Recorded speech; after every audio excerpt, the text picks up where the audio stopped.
बिस्मिल्लाहिर्रहमानिर्रहीम। मैं अपनी बहू को कमजोर समझकर हमेशा उस पर जुल्म के पहाड़ तोड़ती, एक वक्त की रोटी देती और दिन रात उससे जानवरों की तरह काम करवाती, मगर वो जबान से कुछ न बोलती। मैं समझी वो गूंगी है और खुश होती कि चलो अच्छा है, जबान बंद है। एक दिन जायदाद के तनाजे पर अदालत में पेशी हुई। जब जज अंदर आया तो मेरे पांव तले से जमीन निकल गई, क्योंकि बहू जज की कुर्सी पर बैठी पुरवक्कार अंदाज में केस सुनने लगी और मुझे रात की खामोशी में, जब पूरा गांव गहरी नींद में था, मेरा दिल बेचैन था। मैं चारपाई पर लेटी अपनी उलझनों में गुम थी कि अचानक अहमद की आवाज ने सकूत तोड़ दिया। अम्मा, क्या आप जाग रही हैं? मैंने सर उठाकर उसे देखा। उसके चेहरे पर संजीदगी और हिचकिचाहट थी, जैसे कोई अहम बात कहना चाह रहा हो लेकिन अल्फाज तलाश कर रहा हो। हाँ, जाग रही हूं, क्या बात है? वो आहिस्ता से मेरे करीब आया और नरमी से बोला, अम्मा, मैंने अपनी जिंदगी के बारे में एक फैसला किया है। ये जुमला मेरे दिल को धड़का गया। कैसा फैसला? मैंने जल्दी से पूछा। अम्मा, मैंने एक लड़की पसंद की है और मैं उससे शादी करना चाहता हूँ। उसके अल्फाज ने जैसे मेरे वजूद को हिला दिया। मेरी आंखें हैरत और गुस्से से फैल गईं। क्या तुमने लड़की पसंद की? ये तुम्हें क्या सूझी? वो मेरी नजरों का सामना करते हुए धीरे से बोला, अम्मा, मैं जानता हूं कि आप मेरे लिए हमेशा सबसे अच्छा चाहती हैं, लेकिन ये मेरी जिंदगी है और मेरी खुशी उसी लड़की के साथ है। मेरा दिल जैसे धड़कना भूल गया। मैंने हमेशा सोचा था कि अहमद मेरे हर फैसले पर सरी तस्लीम खम करेगा, लेकिन आज वो मेरे सामने खड़ा अपनी मर्जी कर रहा था। ये लड़की कौन है? मेरा लहजा सख्त हो चुका था। अम्मा, वो बहुत इज्जतदार और नरम दिल है। मैंने उसे बहुत करीब से जाना है। और उसका खानदान? मैंने तंज़ी अंदाज में पूछा। क्या उनके पास दौलत है? क्या वो हमारे बराबर के लोग हैं? अहमद चंद लम्हे खामोश रहा, फिर आहिस्ता से बोला, अम्मा, वो ज्यादा अमीर नहीं है, लेकिन वो इज्जतदार लोग हैं। ये सुनना था कि मेरा सब्र जवाब दे गया। तो तुम चाहते हो कि मेरी बहू एक गरीब घर से हो? तुम्हें हमारी इज्जत का ख्याल नहीं है। तुम्हें अंदाजा है कि लोग क्या कहेंगे? अहमद ने पुरसुकून लहजे में कहा, अम्मा, लोग कुछ भी कहें, लेकिन मेरी खुशी उसी लड़की में है। ये अल्फाज मेरे दिल पर किसी जख्म की तरह लगे। मैंने अपनी जिंदगी अपने बेटे के लिए वक्फ की थी, उसे मोहब्बत और मेहनत से बड़ा किया था, और आज वो मेरे फैसले के खिलाफ जा रहा था। ठीक है, अगर तुम्हारा यही फैसला है तो अपनी मर्जी कर लो, लेकिन याद रखो, ये जिद तुम्हें महंगी पड़ेगी। मैंने उसके जाने के बाद अपनी आंखें बंद करने की कोशिश की, लेकिन नींद कहीं नहीं थी। दिल में अजीब सी बेसुकूनी थी। मैंने सोचा कि ये लड़की मेरी जिंदगी में एक तूफान बनकर आएगी, लेकिन माँ का दिल हार नहीं मानता। मैंने फैसला किया कि मैं खुद उस लड़की को देखने जाऊंगी और देखूंगी कि मेरे बेटे ने किसका इंतखाब किया है। अगली सुबह मैंने फैसला किया कि मैं खुद उस लड़की के घर जाऊंगी, अपने बेटे की जिद को समझने और उस लड़की को देखने के लिए। मेरा दिल कह रहा था कि कुछ ठीक नहीं है, लेकिन एक माँ का भार मानती है। मैंने अपनी चादर ओढ़ी, दिल में गुस्सा और बेबसी लिए उसके घर की तरफ चल पड़ी। रास्ते भर मेरे दिमाग में ख्यालात का तूफान था। ये लड़की कौन हो सकती है? ऐसा क्या है उसमें कि मेरा बेटा अपनी माँ को छोड़कर उसके पीछे जा रहा है? शायद वो खूबसूरत हो, लेकिन खूबसूरती से क्या होता है?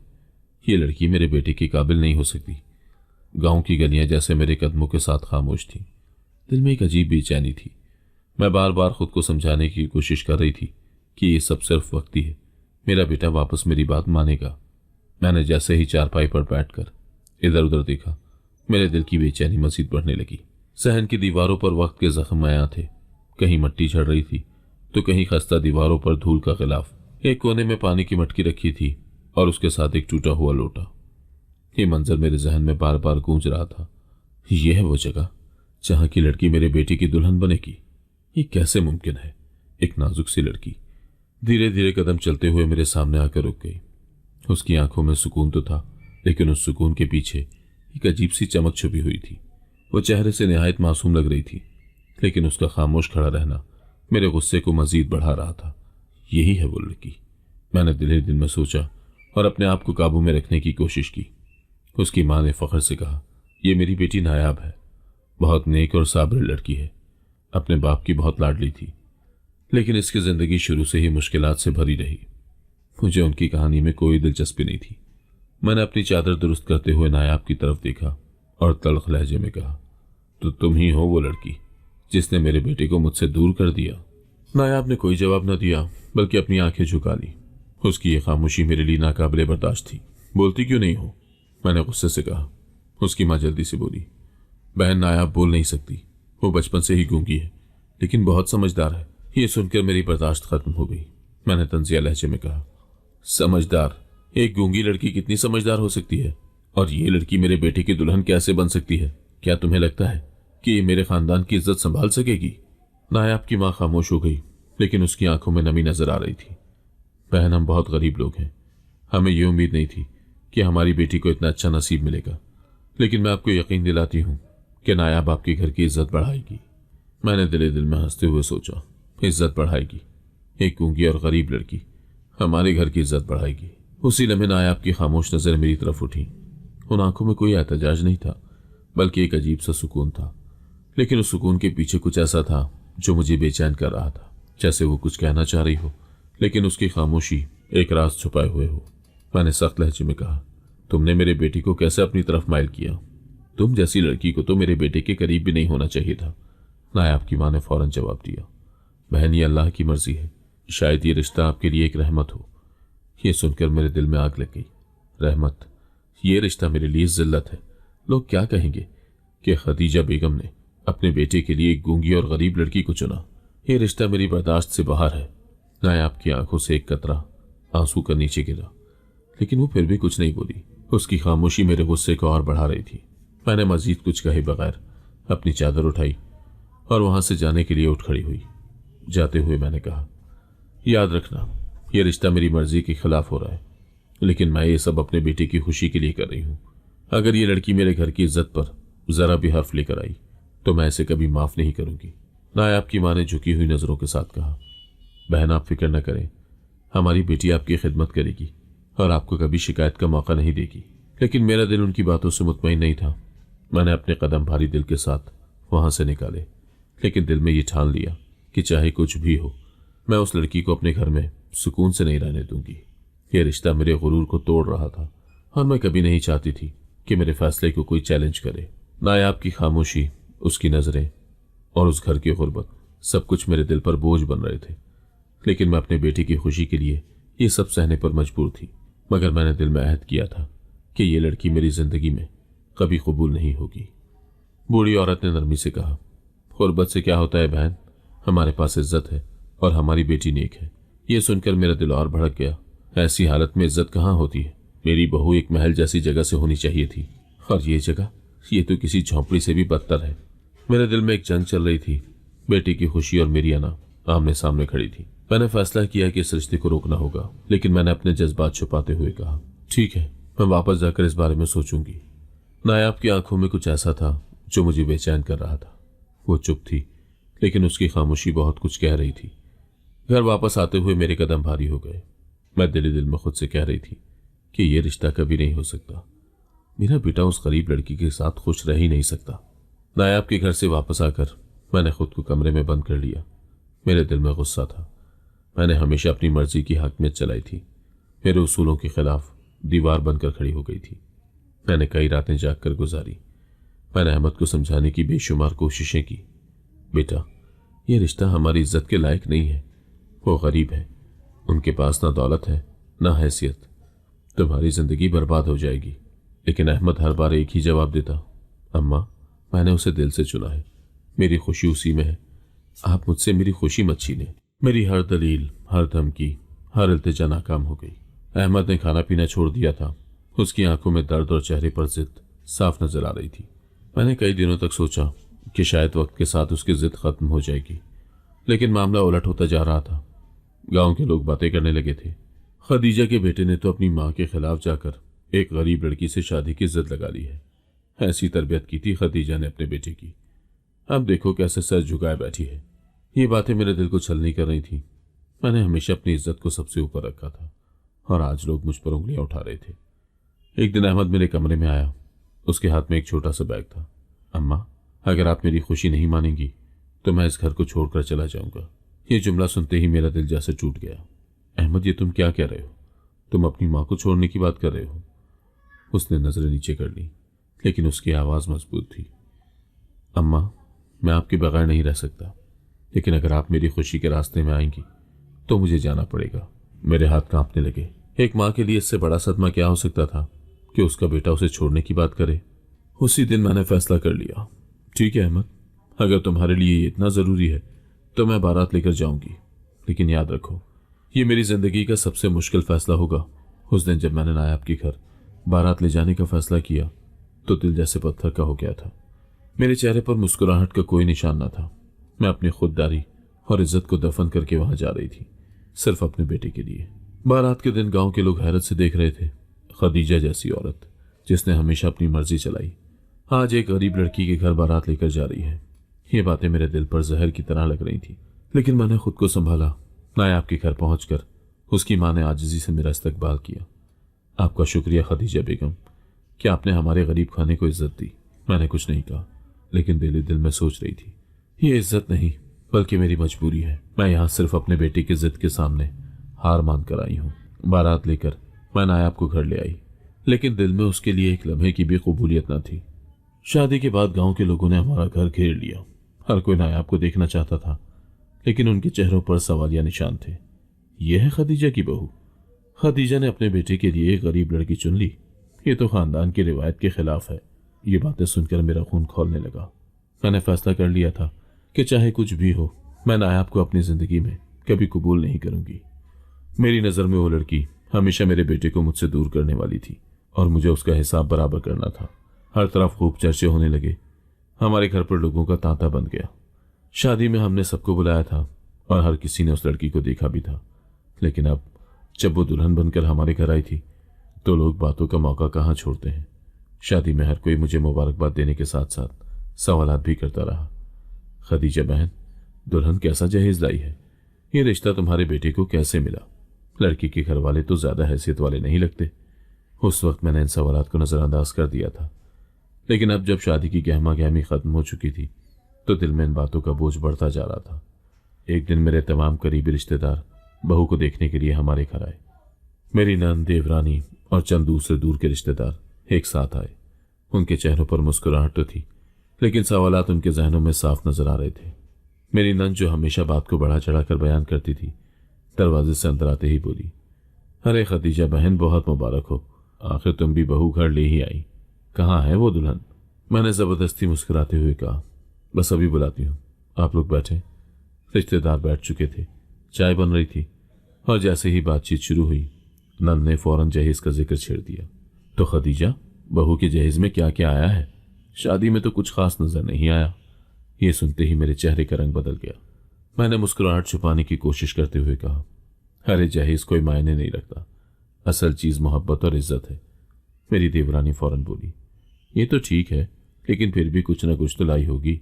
बहू का पहला असर तो उसी से बनता है। मेरी नन ने क्या कहा लगाकर कहा, सुना है लड़की बहुत गरीब घर से है। तो खदीजा, तुम्हें कैसा लगा ऐसे घर की बहू लाते हुए? ये तंज मेरे दिल को चीर रहा था।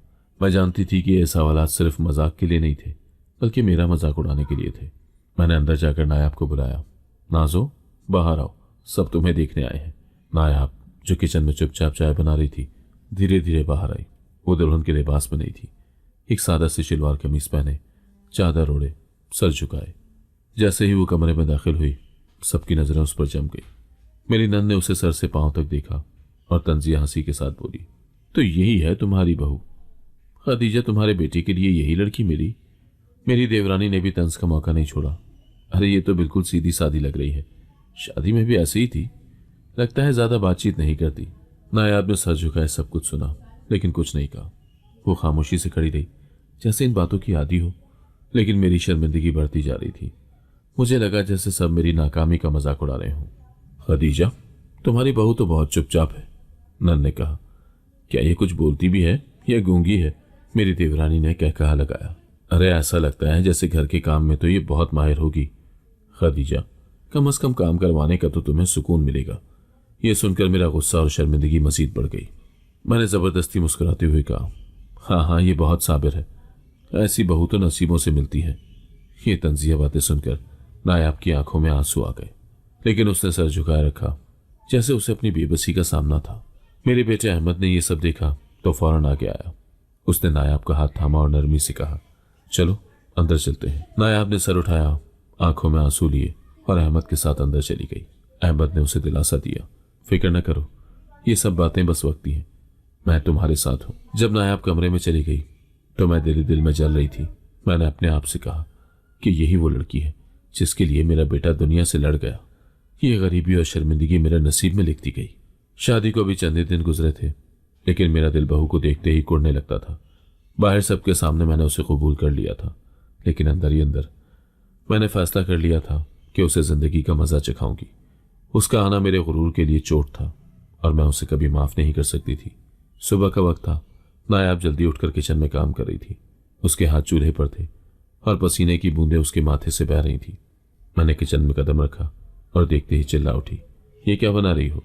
सालन तो जल रहा है, कुछ काम ढंग से कर सकती हो या नहीं? नायाब ने घबरा कर अपनी नजरें झुकाई और चूल्हे को ठीक करने लगी, लेकिन मेरी बातों का सिलसिला खत्म नहीं हुआ। मैंने तुम्हारी जैसी निकम्मी लड़की जिंदगी में नहीं देखी, ना शक्ल की अच्छी ना काम की। तुम्हें मेरे बेटे ने पसंद किया, ये तो मेरी जिंदगी की सबसे बड़ी गलती है। वो चुपचाप सब सुनती रही। उसकी खामोशी मुझे मजीद गुस्सा दिला रही थी। दिन के वक्त मैंने उसे सहन में बुलाया। ये पूरा घर धोना है और हाँ, बाथरूम भी साफ करना है। जो कपड़े धोने के हैं वो भी धोना, और अगर किसी जगह धूल रह गई तो तुम्हें दोबारा सब कुछ करना होगा।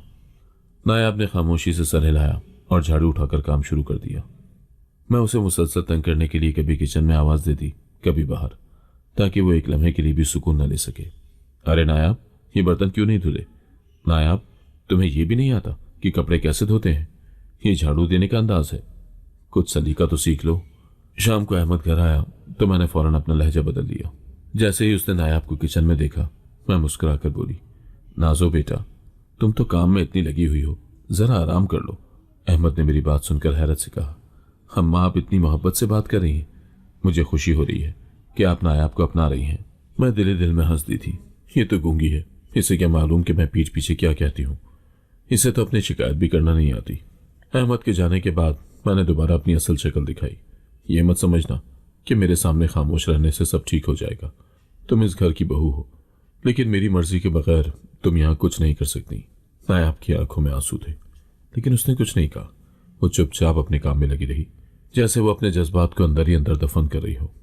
रात को जब सब सो गए, नायाब कमरे में बैठी रो रही थी। वो अपने दिल की बात जबान पर लाना चाहती थी, लेकिन उसकी खामोशी उसकी सबसे बड़ी रुकावट थी। वो सोच रही थी कि मैं किससे कहूँ, कौन मेरी बात समझेगा। अम्मा जान तो मुझे हर बात पर ताना देती हैं, और अहमद, वो मुझे सुनेंगे लेकिन शायद मेरी हालत को नहीं समझ सकेंगे। उसके आंसू तकिए में जज्ब हो रहे थे, लेकिन उसका दिल का बोझ कम नहीं हो रहा था। दूसरे दिन मैंने उस पर एक और जुल्म किया। मैंने जानबूझकर उसे झूठे कामों में उलझाना शुरू कर दिया। ये सालन दोबारा बनाओ, ये ठीक नहीं बना, ये झाड़ू दोबारा दो, सहन में कचरा रह गया है। मैंने ये सब इसलिए किया क्योंकि मैं चाहती थी कि वो थक हार कर खुद ही यहां से चली जाए, लेकिन वो सब्र की मूरत बनी, हर काम करती जा रही थी। शाम को अहमद वापस आया तो उसने देखा कि नायाब की हालत खराब है।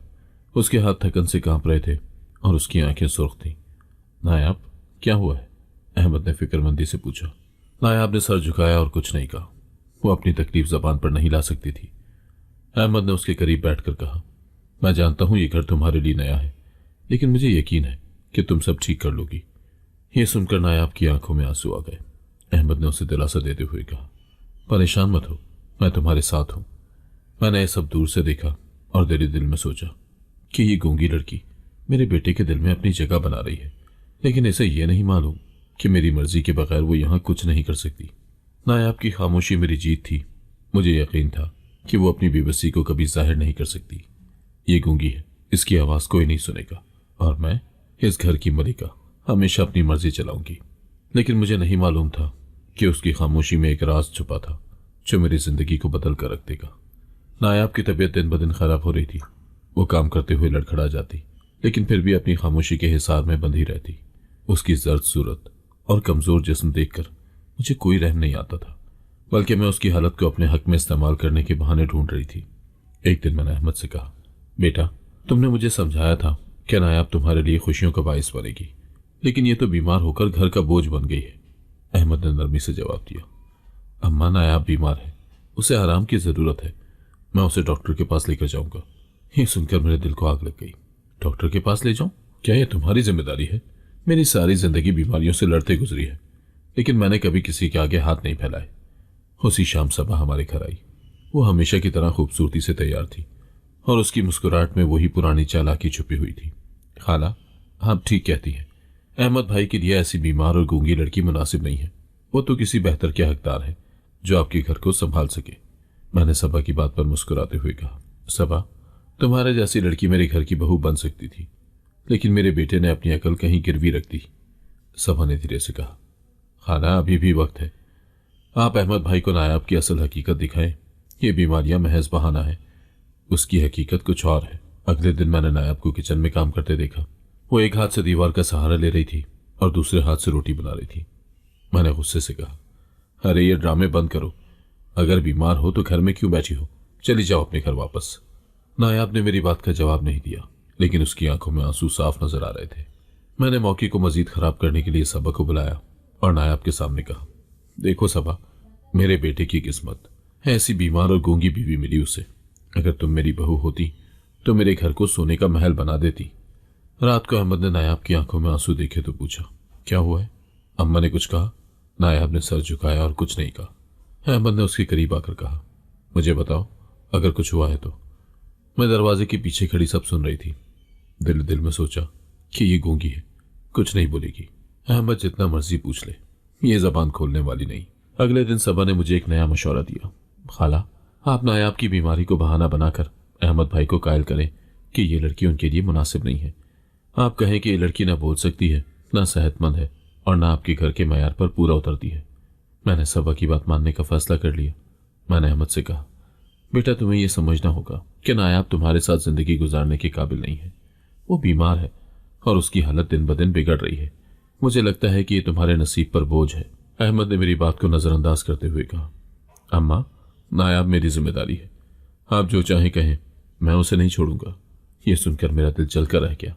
मैंने सबा से कहा, तुम्हारी सब कोशिशों के बावजूद अहमद मेरी बात नहीं मान रहा। हमें कुछ और करना होगा। नायाब की रातों की खामोश सरगर्मियां मेरे दिल में शुकूक पैदा करने लगी थी। वो अक्सर रात देर तक जागती रहती और कभी कभार चुपके से कमरे से बाहर निकल जाती।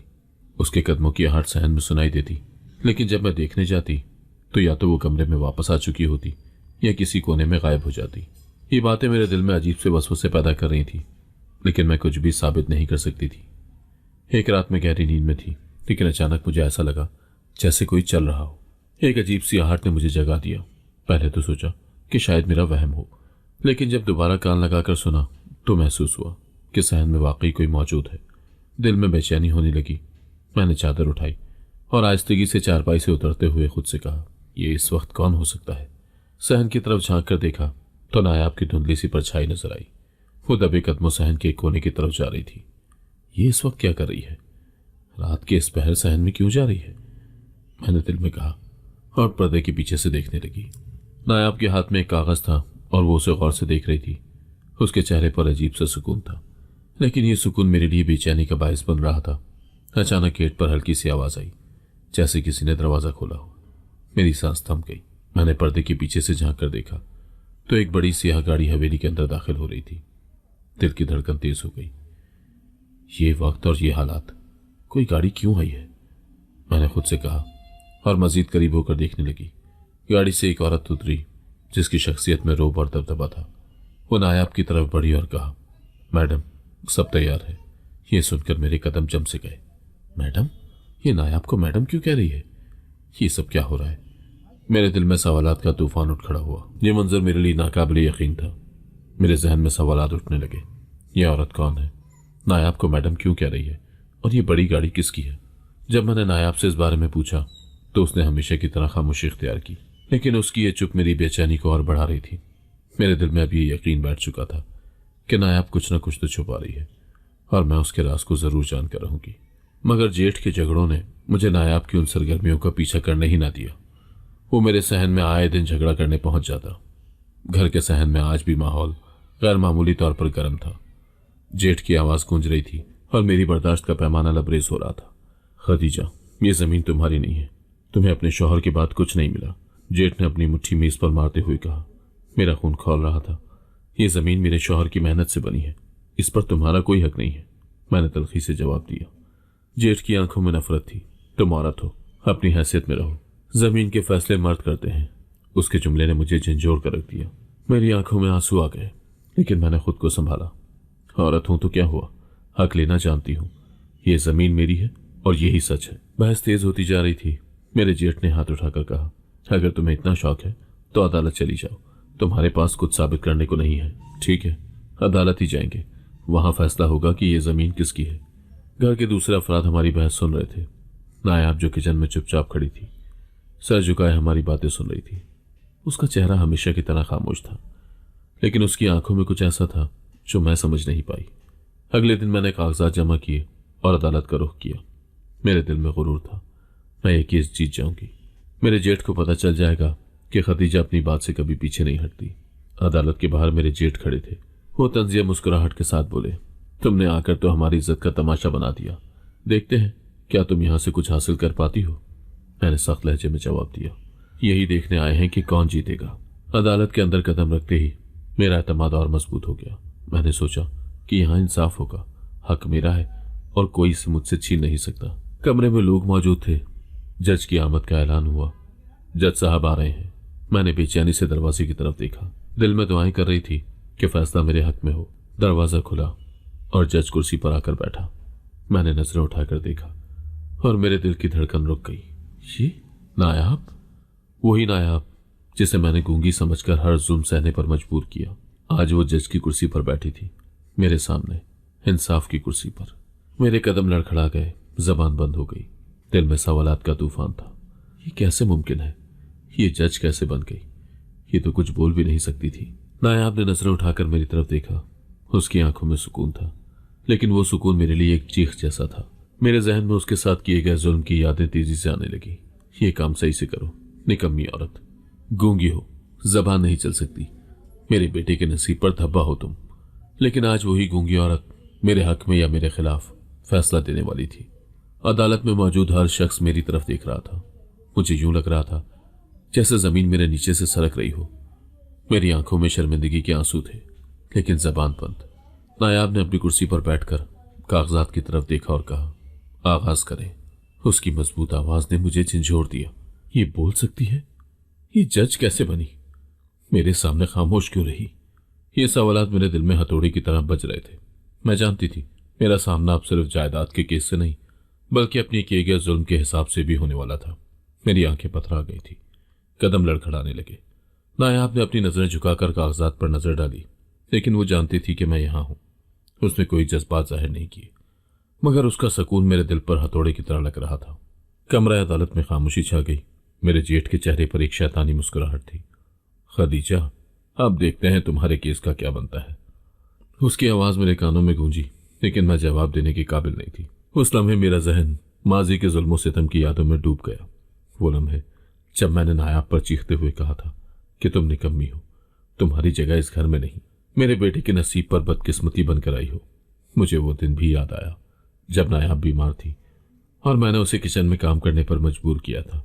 ये सब बहाने हैं काम से बचने के लिए, मैंने तंजन कहा था। आज वही नायाब जिसे मैंने हकीर समझा मेरी किस्मत का फैसला करने बैठी थी। अदालत के अमले ने केस की तफसीलात पढ़ना शुरू की, लेकिन मेरे कान सुनने से इनकारी हो गए। मेरी नजरें नायाब के चेहरे पर जमी थी और मेरा दिमाग माजी के साए में कैद हो चुका था। ये सब कैसे हुआ? मैंने अपने आप से सवाल किया। ये तो मेरी बहू थी, एक गूंगी, कमजोर और बेबस लड़की। जज कैसे बन गई? नायाब ने पहली बार नजरें उठाई और हमारी आंखें मिली। उसकी आंखों में वही सुकून था, लेकिन आज उस सुकून के साथ एक गहरी सर्दमहरी थी। वो कुछ नहीं बोली, लेकिन उसकी खामोशी ने मेरी रूह को झंझोड़ कर रख दिया। अदालत में कार्रवाई जारी थी, लेकिन मेरे लिए वक्त जैसे रुक चुका था। जेठ ने अपनी बात शुरू की, लेकिन मेरा दिमाग उन अल्फाज को सुनने से इनकार कर रहा था। मेरे लिए सिर्फ एक ही हकीकत थी, और वो नायाब की कुर्सी पर मौजूद की। हर जुमले के साथ मेरी बेबसी बढ़ती जा रही थी। मेरे हाथ सर्द हो रहे थे और दिल में यह एहसास शिद्दत इख्तियार कर रहा था कि जो कुछ मैंने नायाब के साथ किया उसका हिसाब आज मुझसे लिया जाएगा। नायाब ने पहली बार कमरा अदालत में बोलना शुरू किया। उसकी आवाज धीमी लेकिन मजबूत थी। यह अदालत है और यहां सिर्फ हक की बात होगी। यह जुमला सुनकर मेरी आंखों से आंसू बहने लगे और मेरी शर्मिंदगी को मजीद बढ़ाया गया। मैंने नजर उठाकर नायाब को देखा, जो बदस्तूर खामोशी से केस की कार्रवाई में मसरूफ थी। मैं कहां छुपूं? मेरे दिल में यही सवाल गूंज रहा था। मेरी तमाम साजिशें आज बेनकाब हो रही थी। नायाब ने कागज को पलटा और केस की तफसीलात बयान करने लगी। लेकिन जैसे ही वो बोलती रही मुझे एक और बात समझ आने लगी। ये केस सिर्फ जायदाद का नहीं, ये मेरे माजी के हर जुल्म का हिसाब था। नायाब की आवाज में वो एतमाद था जिसे मैंने कभी पहचाना ही नहीं। वो बोल रही थी और उसके हर लफ्ज के साथ मेरा दिल मजीद भारी हो रहा था। जेठ ने तंजिया लहजे में कहा, खदीजा, अब तुम्हारे तमाम फैसले उसके हाथ में हैं जिसे तुमने कभी इज्जत नहीं दी। ये दिन सिर्फ अदालत का नहीं था, ये मेरा मकाफाती अमल था। वो जुल्म, वो तंज, वो हिकारत जो मैंने नायाब के साथ की, आज एक आईना बनकर मेरे सामने आ गई। नायाब की नजर एक बार फिर मुझ पर पड़ी। उसकी आंखों में वही सुकून था, जैसे वो मेरी हालत को अच्छी तरह समझ रही हो। लेकिन आज वो सुकून मेरे दिल को चीर रहा था। कुछ वक्त की ब्रेक के बाद अदालत दोबारा जमा हुई। नायाब ने कमरा अदालत में बैठे हुए सबको देखा और मजबूत लहजे में कहा, हकायक पर मबनी फैसला होगा, यहां जाती इख्तलाफात की जगह नहीं। मेरा दिल जोर से धड़क रहा था। नायाब ने अपना फैसला सुनाना शुरू किया। अदालत में जायदाद का मुकदमा अपने इख्तिताम को पहुंच रहा था। नायाब ने तमाम दलाइल और सबूत को सुनने के बाद फैसला सुनाने के लिए कागजात खोले। कमरा अदालत में मुकम्मल खामोशी छा गई। मेरी नजरें नायाब पर जमी थी और दिल खौफ और शर्मिंदगी के एहसास से लरस रहा था। नायाब ने मजबूत लहजे में कहा, यह अदालत इस नतीजे पर पहुंची है कि मज़कूरा जमीन दोनों फरीकैन की मुश्तरका मलकियत है। जमीन को बराबर तकसीम किया जाएगा और हर फरीक अपने हिस्से की कानूनी जिम्मेदारी पूरी करेगा। यह फैसला मेरे गुरूर पर एक वार था। मैंने सोचा था कि यह जमीन मुकम्मल तौर पर मेरे नाम पर होगी, लेकिन नायाब ने मेरे हक में फैसला नहीं दिया। अदालत से बाहर निकलते हुए मेरे कदम लड़खड़ा रहे थे। मेरा दिमाग माजी के उन लम्हों में डूब रहा था जब मैंने नायाब को कमजोर समझकर उस पर जुल्म किया था। मैंने सोचा कि नायाब, जो मेरी बहू थी, इतनी बड़ी पोस्ट पर कैसे पहुंच गई? ये कैसे मुमकिन है? नायाब जज बन गई। वो तो गूंगी थी, कमजोर थी, लेकिन ये सब कैसे? ये सवालात मेरे दिल में हथौड़े की तरह बज रहे थे। चंद लम्हे बाद मैंने नायाब को मुखातिब करते हुए कहा, नायाब, तुम इतनी बड़ी पोस्ट पर हो और मुझे कभी कुछ पता ही नहीं चला। तुमने ये सब कुछ हमसे क्यों छुपाया? नायाब की नजरें मेरे दिल पर तीर की तरह लग रही थी। उसकी आंखों में एक अजीब सी सरदमहरी थी और उसके चेहरे पर कोई हलचल नहीं थी। उसने अपनी खामोशी तोड़ी, लेकिन उसका लहजा बेहद सख्त और तल्ख था। आपने कभी जानने की कोशिश की कि मैं कौन हूं? आपके लिए मैं हमेशा से एक गूंगी, बेबस लड़की थी। आपने कभी ये नहीं सोचा कि इस खामोशी के पीछे कितनी आवाजें दबी हुई हैं? आपके लिए मेरी कोई हैसियत नहीं थी, सिर्फ एक ऐसी बहू जिसे आपने अपने गुरूर के नीचे दबाने की कोशिश की। लेकिन मेरी जिंदगी का मकसद आपको खुश करना नहीं था, बल्कि उन लोगों के लिए इंसाफ लाना था जिन्हें आप जैसे लोगों ने अपनी झूठी गवाहियों से बर्बाद किया। उसके अल्फाज ने जैसे मेरे दिल की धड़कन रोक दी थी। मेरा वजूद कांप रहा था और दिल में अजीब सी घबराहट थी। ये तुम क्या कह रही हो? मैंने किसी के साथ क्या किया? मेरे लब कांप रहे थे और मेरे सवालात के पीछे खौफ साफ झलक रहा था। नायाब ने एक लम्हे के लिए खामोश होकर मेरी तरफ देखा। उसकी नजरें ऐसी थी जैसे वो मेरे दिल के अंदर तक देख रही हो। आपको याद है वो शख्स जिसके खिलाफ आपने झूठी गवाही दी थी? वो शख्स जिसे आपके एक झूठ ने मुजरिम साबित कर दिया। मेरे जहन में माजी की धुंधली यादें उभरने लगी। वो एक केस था जिसमें मैंने पैसों के लालच में आकर झूठ बोला था, लेकिन ये कभी नहीं सोचा था कि उस झूठ का किसी की जिंदगी पर क्या असर पड़ेगा। वो कौन था? मेरी जबान लड़खड़ा रही थी। नायाब ने गहरी सांस ली और सर्द लहजे में कहा, वो मेरे वालिद थे। वो एक ईमानदार ऑफिसर थे जिन्हें आपकी झूठी गवाही ने मुजरिम बना दिया। आपकी गवाही ने उन्हें मौत के घाट उतार दिया और उनके साथ मेरी दुनिया भी खत्म कर दी। आपने मेरे वालिद को नहीं, मेरी जिंदगी को मारा है। ये सुनकर जैसे मेरे पांव के नीचे से जमीन खिसक गई हो। मेरी आंखों में आंसू भर आए और मैं बेबसी से नायाब की तरफ देखने लगी। ये सच नहीं हो सकता। मुझे माफ कर दो नायाब, मुझे नहीं मालूम था कि वो तुम्हारे वालिद थे। नायाब ने हल्की तल्ख मुस्कुराहट के साथ कहा, आपने कभी ये जानने की कोशिश ही नहीं की कि आपके अमाल का अंजाम किस पर पड़ेगा। आपके लिए सब कुछ सिर्फ पैसे और ताकत था, लेकिन अब आपको वही सजा मिलेगी जो मेरे वालिद को मिली थी। उसी लम्हे अदालत के बाहर से पुलिस के कदमों की आवाज सुनाई दी। एक पुलिस अफसर मेरे करीब आया और बोला, खदीजा बेगम, आपको झूठी गवाही और कत्ल में मुआवनत करने के इल्जाम में गिरफ्तार किया जाता है। आपके खिलाफ तमाम शवाहिद मौजूद हैं।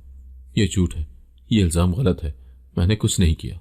मैं चीखी, लेकिन मेरी चीखो पुकार किसी के दिल पर असर नहीं कर रही थी। पुलिस ने हथकड़ियां लगा दी और मेरे वजूद में खौफनाक लर्जिश पैदा हो गई। मुझे ले जाया गया और मेरा गुरूर, मेरी खुददारी, सब कुछ चकनाचूर हो गया। मैं जेल की सलाखों के पीछे थी और मेरा माजी एक एक करके मेरे सामने आ रहा था। वो झूठ, वो साजिशें और वो लालच, सब कुछ मेरी आंखों के सामने था। इसी दौरान जेल के दरवाजे पर एक बार फिर नायाब को देखा। वो पुरसुकून चेहरे के साथ अंदर आ रही थी, लेकिन उसकी नजरें मेरे दिल को चीर रही थी। नायाब, ये सब क्यों? तुमने ये सब क्यों किया? मैं तुम्हारी सास हूं और तुमने मुझे जेल में डाल दिया। नायाब ने गहरी सांस ली और अपनी जगह पर खड़ी होकर कहा, आप जानना चाहती हैं कि मैंने ये सब क्यों किया? आइए मैं आपको आपकी हकीकत दिखाती हूं। मेरे जहन में खौफ बढ़ता जा रहा था। नायाब की बातें मेरे दिल को चीर रही थी। आपको याद है वो केस जिसमें आपने पैसों के लिए गवाही दी थी? वो शख्स मेरे वालिद थे। आपकी झूठी गवाही ने उनकी जिंदगी छीन ली और मुझे यतीम कर दिया। आपने ना सिर्फ उन्हें बल्कि मेरे पूरे खानदान को बर्बाद किया। नायाब, ये सब माजी की बातें हैं, मुझे माफ कर दो। मैंने गलती की, लेकिन मैं नहीं जानती थी कि वो तुम्हारे वालिद थे। मेरी आवाज में लर्जिश थी और आंखों में आंसू। नायाब ने एक लम्हे के लिए मुझे देखा और फिर तल्ख लहजे में बोली, यही आपकी जिंदगी का अंजाम है।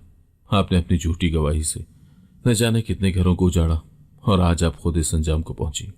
इसी दौरान अहमद जेल के अंदर आया। वो नायाब की बातें सुन चुका था।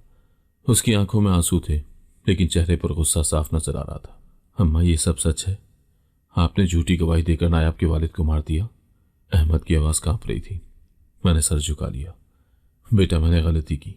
मैं लालच में आ गई थी, मुझे माफ कर दो। अम्मा, आपने न सिर्फ नायाब के वालिद को बल्कि हमारी जिंदगी को भी बर्बाद कर दिया। आपने हमें शर्मिंदा कर दिया। मैं आपको कभी माफ नहीं कर सकता। अहमद और नायाब जेल से बाहर निकल गए और मैं सलाखों के पीछे रह गई। मेरा गुरूर, मेरा लालच, सब कुछ आज मुझे निकल रहा था। मेरी जिंदगी के गुनाह आज मेरे सामने खड़े थे और मैं अपनी बर्बादी के इस अंजाम की जिम्मेदार थी। मेरा ज़मीर मुझे हर लम्हा कर चुके लगा रहा था और मैं जानती थी कि उसकी सजा सिर्फ ये जेल नहीं है बल्कि आखिरत की पकड़ भी होगी। अगर आपको आज की कहानी पसंद आई है तो वीडियो को जरूर लाइक कीजिएगा और अपने दोस्तों के साथ भी शेयर कीजिएगा। और हाँ, अगर आपने अभी तक हमारा चैनल सब्सक्राइब नहीं किया तो जरूर सब्सक्राइब करें। मिलते हैं कल एक नई और दिलचस्प कहानी के साथ। अल्लाह हाफिज।